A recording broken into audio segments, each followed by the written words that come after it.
So in this video, we're going to talk about protein. There is so many confusions about protein, and also should I have this amount or that amount, or should I be a vegetarian? So I'm going to clear up some common misconceptions about protein. One of the principles behind any diet is you want to trigger fat burning, right? You want to lose weight. If we look at the viewpoint of what hormones trigger fat burning and what foods trigger those hormones, protein comes up very at the top of the list. So protein does trigger the fat burning hormones, okay? But you have to understand what is a protein, because in nature, very few things come in pure proteins. They're always a combination of proteins, carbohydrates, and fats. And if you're basing your diet on a calorie counting model, which by the way is incorrect, you're going to be looking more at the fat calories and avoiding those since they have the most calories. You're not going to be looking at the protein part of this. Okay, so that's a misconception, and your entire diet is going to be wrong. Or if you're looking at maybe the Atkins diet and you're only focused on protein and realize there's 6 other types of foods that trigger fat burning process, but they're focused just on the protein, then you're going to ignore some of the other pieces of the puzzle, especially as it relates to the liver function, because the more the liver is damaged, the more the liver is dysfunctional. The older you get, the less the liver can function, the less protein you can digest. So if you start increasing too much protein, it's going to throw off something else. And also, if the liver is not good, you're not going to be able to have the thyroid work, because the thyroid works through the liver as well. So anyway, let's just talk about protein and some of the misconceptions. You have people that say, well, I'm eating protein, I'm eating nuts. Okay, well, let's take a look. Nuts only have 15% protein. That's not a lot. So you're not going to be triggering a lot of fat burning with nuts. And then it has 13% carbohydrates, so that's fairly low. And those carbohydrates aren't necessarily high sugar carbohydrates. They don't turn into sugar very fast unless you have maybe cashews. But for the most part, they don't turn into sugar very fast. But they are high in fat. But now, when we're looking at the triggering the fat burning process, fat is neutral. So in other words, we don't necessarily have to worry about fats if you want to burn fat through the hormone system. But we do have to worry about fats in relationship to what it does to the liver. So too much fat can irritate and clog up the liver, and that's why a lot of times when you eat nuts high in fat, it irritates the gallbladder. So the way we counter that is we increase the greens, the vegetables, to keep the liver healthy. So as long as you're having enough greens in the diet, about 6 to 7 cups a day, you can pretty much get away with fat, and that includes even bacon and things like that. So that's how we counter it. But if you are only eating fat and protein, that can aggravate the liver. So what we want to do is we want to keep the carbs relatively on the low side, but I'm not talking about all carbs. I'm talking about the ones that turn into sugar fast. So even though vegetables are almost all carbohydrate, they're very high in fiber and they're very low in sugar, and they don't turn into fat. They're insoluble fibers, so they don't really turn into sugar. On the other hand, grains are very high in carbs, but they're different than vegetable because they turn into sugar very, very fast. Okay, so we want a food that has a bit higher amounts of protein, a bit low carb, or carbs that don't break it down into sugar very easily. And we really don't care about the fats because we're going to keep our vegetable content very high to flush things out of the liver. All right? So this whole conception of high calorie, high fat, turning into fat, just take that and just put it over here, because that really doesn't affect insulin, which is the thing that really makes you get fat. So, and I know people it's in their mind, they're like, oh my gosh, I have to avoid all fat. Well, how does that work for you? Does it work? I mean, try it. You cut your fats out, it never really turns into weight loss. It's the carbs, okay? So we also have another factor here called nutrients, because what we want to do is we want something high in nutrients.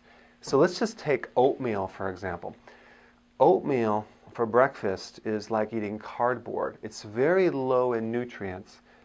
Yes, it has some factors that help lower cholesterol a little bit, but as far as nutrients, it's low. All right? Same thing with hummus. Hummus is a great food, but it's very low in nutrients.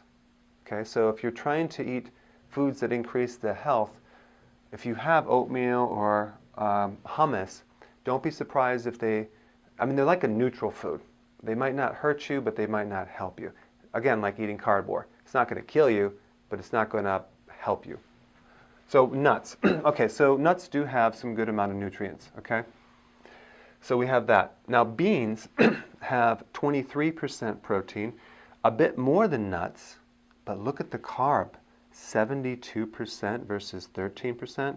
So this is going to get you right here, those carbs. Now, I'm not against beans, and look at how low they are in fat, but they do have a bit too many carbs if you're trying to lose weight. Now, there's layers to this problem. So it's not just as simple as calories in equals calories out, or high protein or low fat. There's different layers of complexities, and I'm trying to make it simple, but one layer is this. Beans are cooked, so you actually destroy enzymes, and then you destroy nutrition, so you're eating kind of a dead product. And also, even though they have higher protein than nuts, they're very, very low in fat, and also most vegetarian programs say, or low-fat diets say, oh yeah, beans are great because they're such low in fat and low in calorie, and you're just going to burn off these calories. But a lot of these carbohydrates, especially refined beans, well, that'll turn into sugar pretty fast. And black beans, it's not going to help your weight loss. So we have this food, and then we have your body interaction with it hormonally. If your metabolism is low, and that's another variable, if you consume some of these foods too high in carb, it's going to create an effect on your metabolism. In fact, it's going to slow you way down. If your metabolism is high, you can get away with all these carbs, and most people, especially if they reach the age of 40 or 50, you're not going to be able to get away with these higher carbohydrate foods.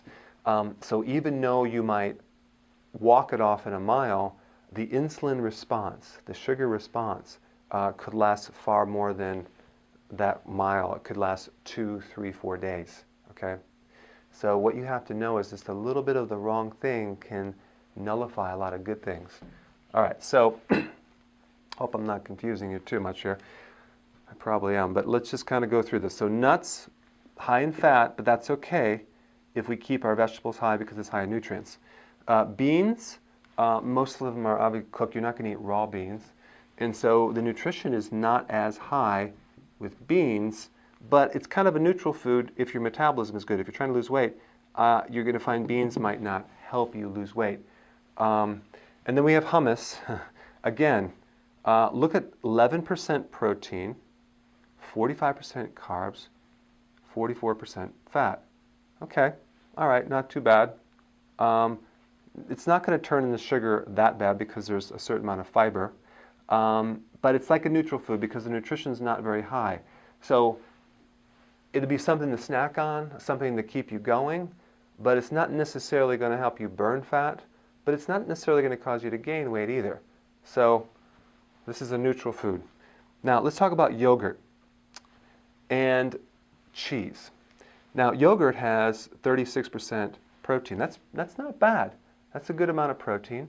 And then also cheese has a little higher protein, but it also, depending on what type of cheese that you consume, because the more aged it is, the higher protein content and the less carbohydrate, because those enzymes or those bacteria in the cheese that make these fermented products like yogurt, kefir, and cheese especially, tend to eat up some of the lactose, the milk sugar in there, reducing the sugar. So now we have all these beneficial bacteria, we got great protein, and we have some fat as well, especially if it's a low-fat cheese. But we're not concerned about the fat because we're adding our vegetables very, very high. So yogurt might help us, but look at it does have 29% sugar. I'm sorry, carbohydrate. So that is a bit high. So if you're trying to lose weight, you may find that yogurt might slow you down a little bit, but it depends on your metabolism. Okay, if your metabolism is slow, you might have to eliminate all these high carb things. Definitely beans, definitely hummus, and definitely yogurt. You could probably get by with cheese though, because cheese is not very high in carb. Okay, but yogurt and kefir is. But nuts would be okay because look at how low that would be, 13%. Now let's get into the grains. Grains have 15% protein. That is like very, very low. And look at how much carb. It's 75% carb.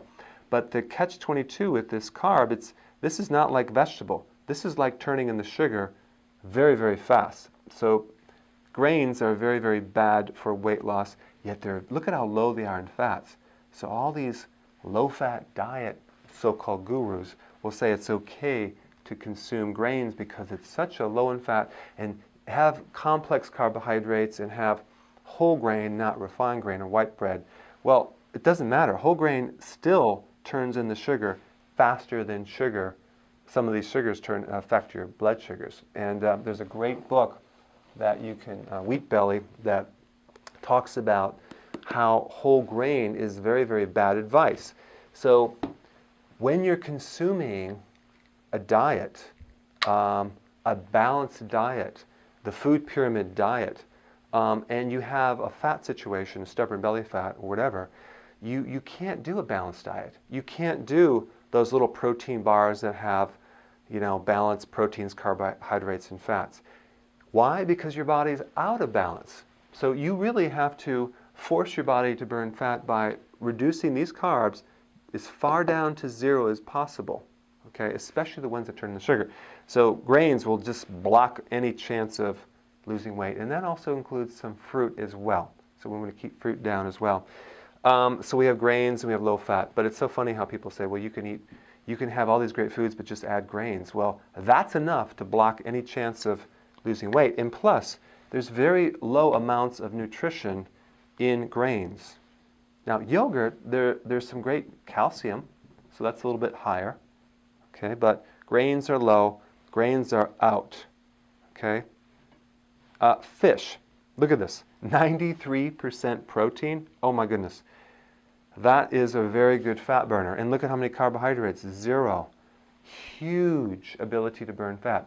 But again, the principle, there's layers of complexity. You have also too much protein. So you wouldn't want to necessarily live on protein or have like 12 ounces per meal because that can also bog down the liver. All the fat-burning hormones that come through the body go through the liver. So we need to keep that liver opened up and healthy. And then if we're burning fat, we better consume a lot of vegetables because if you don't, all the fat that you are burning ends up in the liver and it gets stuck in the liver and you end up with a fatty liver. That's why a lot of the Atkins diet people or the high-protein diet people end up with a fatty liver. And that's why their breath is kind of toxic. And so we want to understand the whole picture. So fish, look at this, 7% fat. I mean, that's a low stress on your liver. And people always say, what's the best proteins for the body? Well, what would be the best protein to lessen the stress on your liver? Fish would be great. Seafood would be even better. So those are very low liver stress proteins. Now, animal protein, 59% protein. That's pretty high. But look at 0% carb. So animal protein will also help you burn fat, but look at how much higher it is in fat.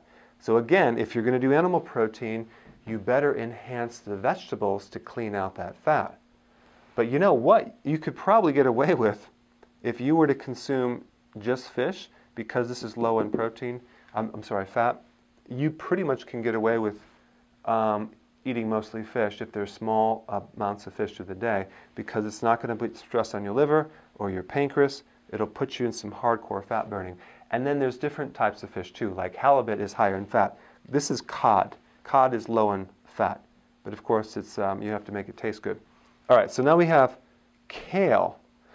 16% protein. Wow, that's actually more than nuts, it's more than hummus, and it's more than grains.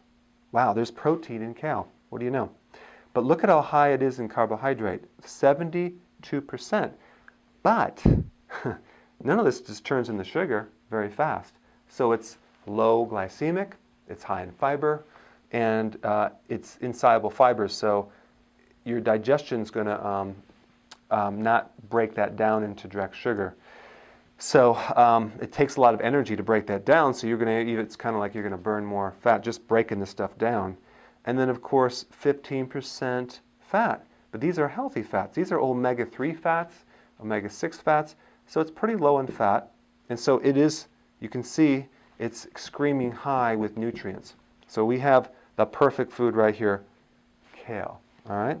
Now, look at eggs, 29% protein. You would think that would be higher in protein, but it's not very high in protein, but it's not very low in protein. Very low in carb, though. So eggs also are going to help you lose weight, because look at that carb is only 2%,